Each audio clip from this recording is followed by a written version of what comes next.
Oi, eu sou o professor Eduardo Ferroni e hoje nós vamos falar sobre corrente alternada. Nós estudamos até agora a corrente contínua, que é aquela corrente que não muda de sentido. O que nós vamos falar agora é sobre a alternada e as suas características. A corrente alternada, ela inverte o sentido, ela percorre um condutor nos dois sentidos. Um exemplo de corrente alternada, vendo pelo gráfico aqui, nós podemos perceber que a corrente alternada ela vai aumentando e depois ela passa a diminuir num sentido. Depois ela inverte o sentido aqui quando o eixo está no eixo zero aqui. Ela inverte o sentido e passa a deslocar no sentido contrário. Também cresce no sentido invertido, depois decresce no sentido invertido. E assim, periodicamente.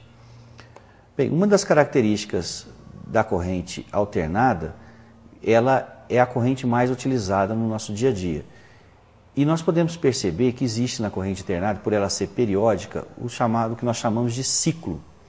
O ciclo é o que vocês podem visualizar do ponto A até o ponto B. Ele é um ciclo, ou seja, a corrente ela percorreu os 360 graus dessa corrente, ou seja, nos dois sentidos ela foi uma única vez. O número de ciclos em um segundo nós chamamos de frequência.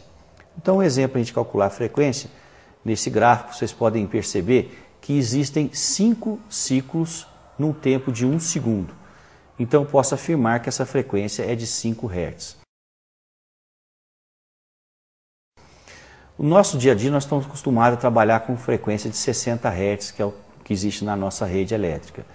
Isso significa que essa tensão elétrica alternada, ela tem uma variação de 60 vezes em 1 segundo, 60 ciclos por segundo.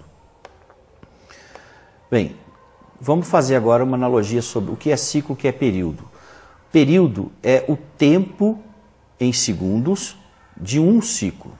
Então, ela é o inverso da frequência. Se a frequência é o número de ciclos em 1 segundo, o período é o tempo de um ciclo.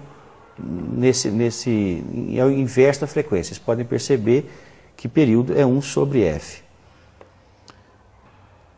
Quando eu falei sobre corrente alternada, isso vale para tensão alternada também.